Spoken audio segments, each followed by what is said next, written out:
What if the person who acts like they don't need you is actually the one thinking about you the most at night? What if the one who pulls away the hardest is the one lying awake replaying every single moment with you? Stay with me, because what I'm about to share is going to completely change how you see avoidant behavior forever. And if you've ever loved someone who ran from you, this is going to hit differently than anything you've ever heard before. Before we go any further, drop the word night in the comments right now. And if you're not subscribed yet, please do it. We are working toward 1,000 subscribers and we are genuinely not close yet. Every single sub matters more than you know. Now let's get into this. So let's talk about what actually happens when an avoidant person misses you. And I mean really misses you. Not the surface level stuff.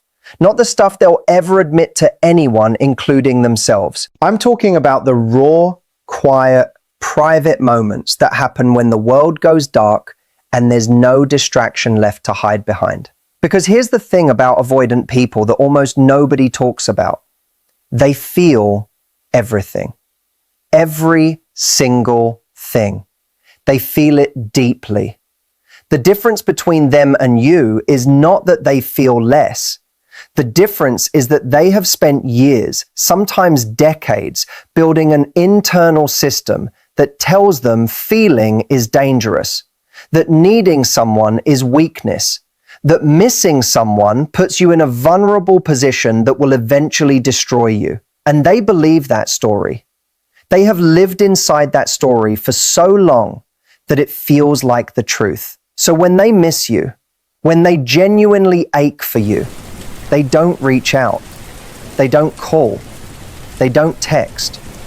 They do something else entirely. And that something else is what we are going to talk about today. Let's start from the beginning so you really understand what's happening inside this person's mind. The avoidant person in your life, whether that's an ex, a partner who keeps pulling away, or someone who runs hot and cold with you, did not become avoidant because they are broken or bad or incapable of love.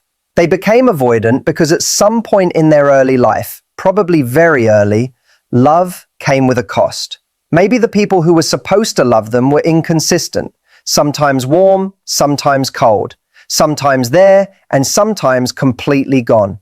Or maybe expressing need was met with dismissal, cry and get ignored, ask for comfort and get told to toughen up, show vulnerability and watch the person you love pull away from you. So their nervous system did what nervous systems do. It adapted. It learned. It said, okay, I see how this works. If I need people, I get hurt. So I will stop needing people. I will become the person who doesn't need anything from anyone. I will become self-sufficient. I will become the person who is always fine. And they got really good at it. So good that even they started to believe it. They walk through their days feeling independent and in control. And when someone gets close, when someone starts to matter, something in them gets triggered. That old alarm system goes off. It says danger. This person is getting too close. If you let them in completely, you will be destroyed when they leave. So push them away before they can leave on their own. And they do. They pull back. They go cold. They create distance. They find reasons to be busy, reasons to be irritated, reasons why this relationship is moving too fast or why they just need space. And you, standing on the other side of that wall, wonder what you did wrong. You didn't do anything wrong. Their wall was built before you got there.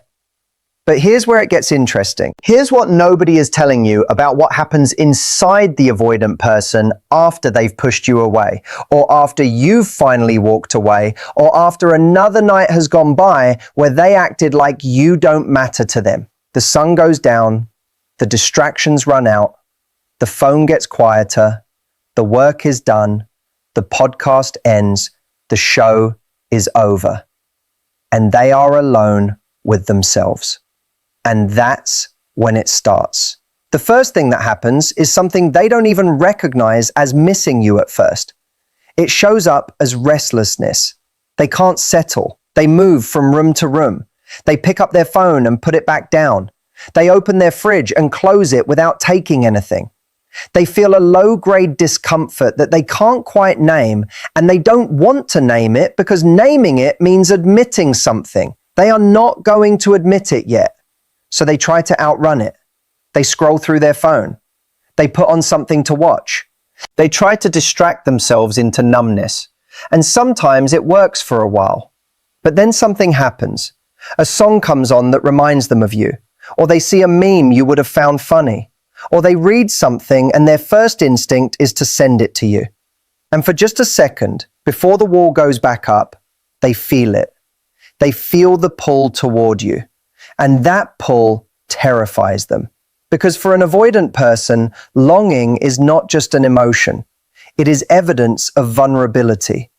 And vulnerability in their internal world is the beginning of pain. So they feel that pull, and then they do something very specific. They turn toward anything that replaces it. They will reach out to someone else, not because that person matters, but because the contact quiets the ache temporarily. They'll text a friend. They'll respond to someone who's been in their messages. They'll scroll dating apps not because they're looking, but because looking gives them a feeling of control that longing does not. This is not them moving on. This is them managing. This is them doing what they have always done, which is choosing the illusion of control over the reality of emotion. But here's the part that people miss. While they're doing all of that, while they're distracting and managing and deflecting, a part of them is thinking about you. It is not the loud part of their mind. It is the quiet part, the part that they don't let speak very often. And that part is doing a very specific thing at night. It is replaying. Avoidant people, when they miss someone, replay moments. They don't think about the future with you because thinking about the future means allowing hope, and hope means risk. But the past feels safer because it already happened and they can't be hurt by it anymore. So they go back there. They replay the good moments, the specific ones, not the big dramatic ones, but the small, quiet ones that snuck through their defenses when they weren't paying attention. The way you laughed at something unexpected. The time you sat together in comfortable silence and it felt like something they had never let themselves have before. The conversation that went deeper than they meant to let it go. The moment where you looked at them in a way that made them feel genuinely seen. Those moments live inside them. And at night, when the armor is down just a little bit, they go back to those moments. They don't reach out, but they go back there. And then they do something else that is so quietly heartbreaking that I want you to really hear this. They check on you without contacting you. They look at your social media. They watch your stories. They look at your profile not to engage, but to see, to know you're there, to confirm that you exist and that you are okay, and that they haven't completely lost access to you, even if they are the one who created the distance, even if they are the one who pulled away. They still look. Because here's what avoidants want that they will almost never ask for. They want proximity without vulnerability. They want to feel close to you from a safe enough distance that they won't get hurt. They want the warmth of you without having to risk the exposure that comes with truly reaching for you. So they hover, they orbit, they watch from a distance, and they tell themselves it doesn't mean anything. They tell themselves they're just curious. They tell themselves they're fine. And then they put the phone down and lie in the dark, and the quiet gets loud. This is the moment. This is the moment where everything they've been pushing down all day starts to surface. And they lie there and they feel it. This mix of longing and fear and anger and grief. And the anger is actually important to understand. The anger is often directed at themselves, not at you, at themselves. Because on some level they know. They know what they did. They know they pulled away from something real. They know that the distance they created was protection, not wisdom. And there is a version of them lying there in the dark that hates the part of themselves that can't let people in. But hating that part of themselves doesn't change it overnight. And so they lie there in this complicated storm of feelings. And they don't reach out because reaching out feels like losing. And they don't know how to be in a relationship without keeping a part of themselves protected. And so they just stay in the storm alone, which is, when you think about it, the most avoidant thing of all. Staying alone in pain rather than risking connection. Choosing the familiar hurt over the unfamiliar risk. That is the loop they live in. And they have been living in it long before you came along. Now I want to talk to you directly for a moment. Because if you are watching this, there is a real person in your life who does this. And you have probably spent so much time trying to figure out how to reach them, how to say the right thing, how to make them feel safe enough to let you in. And I understand that impulse completely. When we love someone, we want to be the one who finally breaks through. We want to be the exception. We want to prove that love can be enough.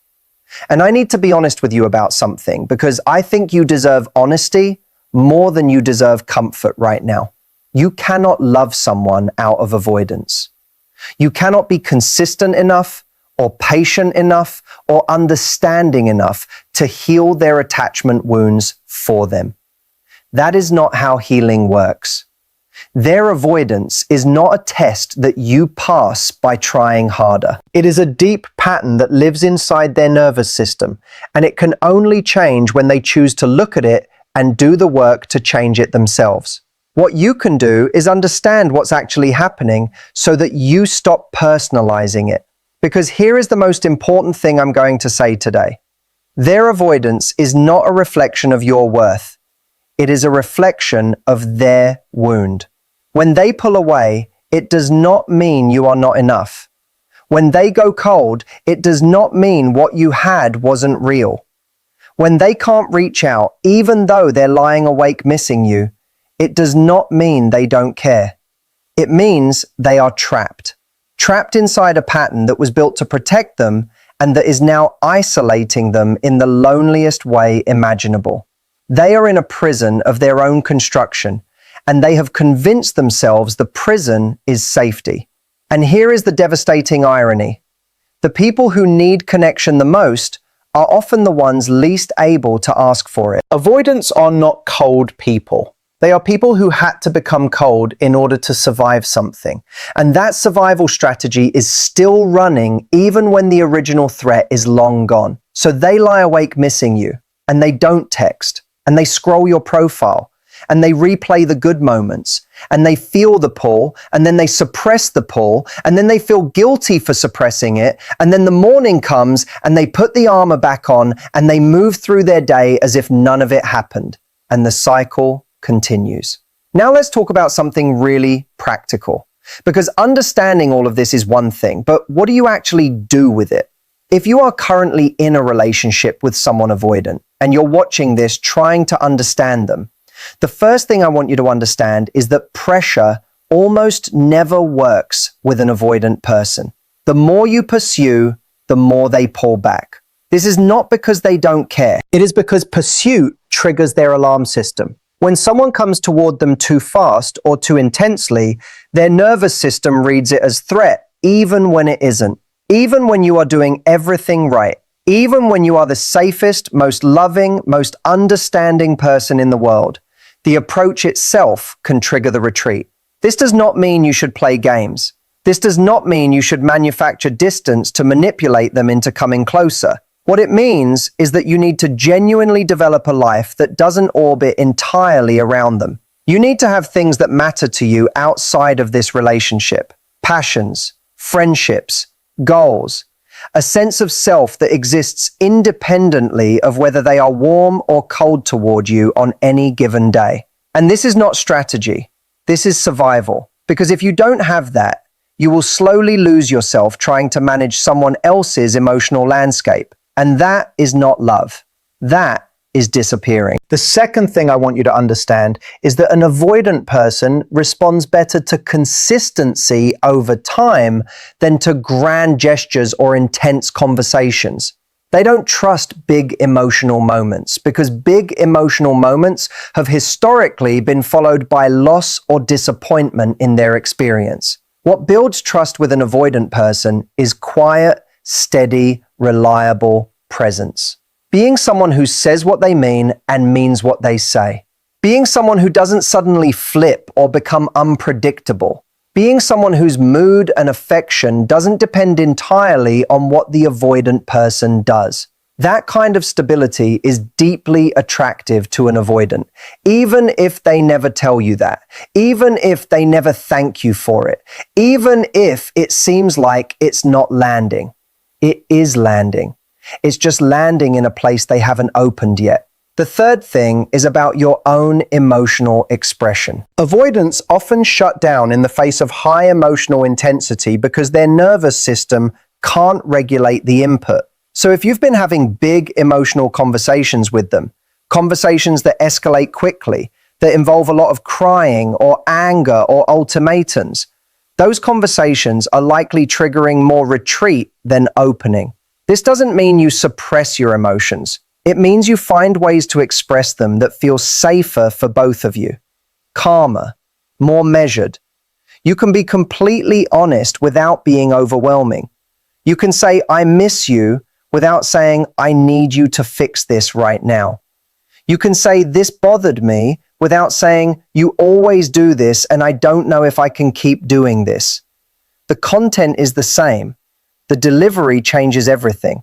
Now, if you are on the other side of this, meaning you have stepped back or walked away from an avoidant person, and you're watching this trying to understand what they might be feeling now, I want to speak to that too. Here is what is very likely happening in them right now. The moment you gave them real space, not strategic space, but actual distance where they genuinely felt your absence, something shifted. Because here's the thing about avoidance that seems counterintuitive until you understand the attachment dynamic. They often don't feel the real depth of their feelings until the relationship is actually at risk of being lost. When you were there and available and pursuing, their nervous system was in protection mode. The wall was up.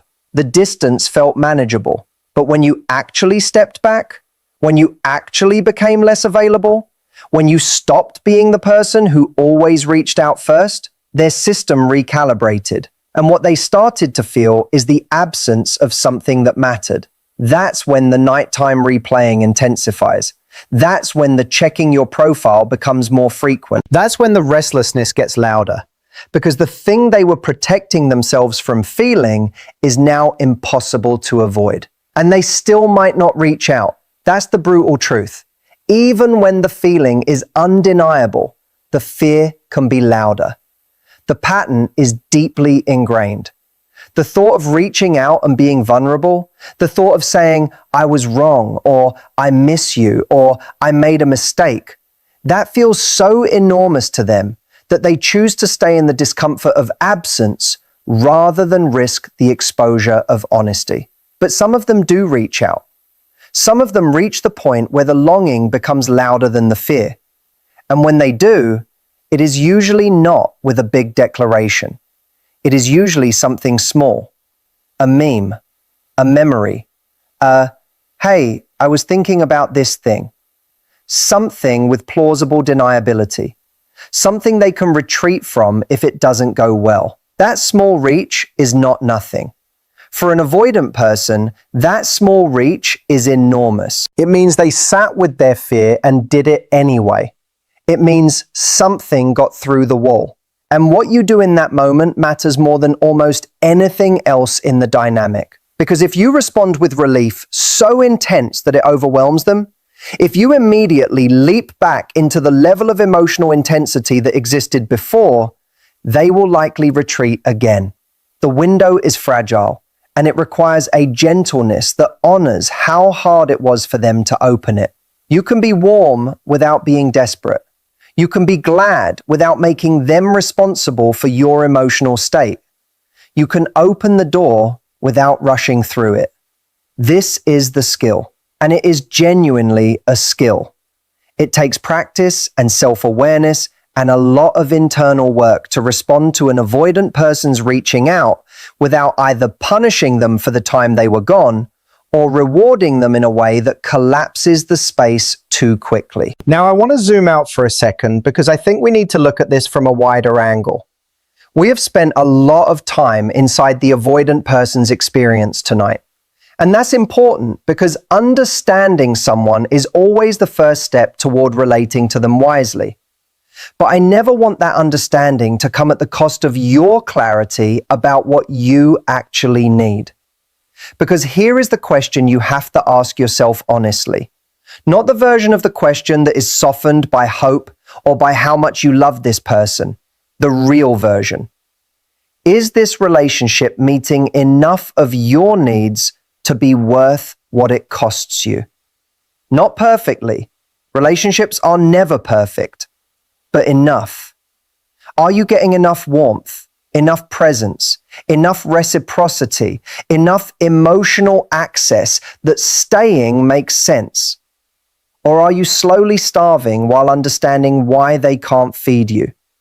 Understanding avoidance does not obligate you to endure it forever. You can have complete compassion for someone's wound and still decide that the relationship the wound creates is not something you can build a life inside of.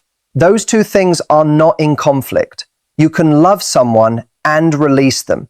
You can understand someone and choose yourself. That is not giving up. That is wisdom.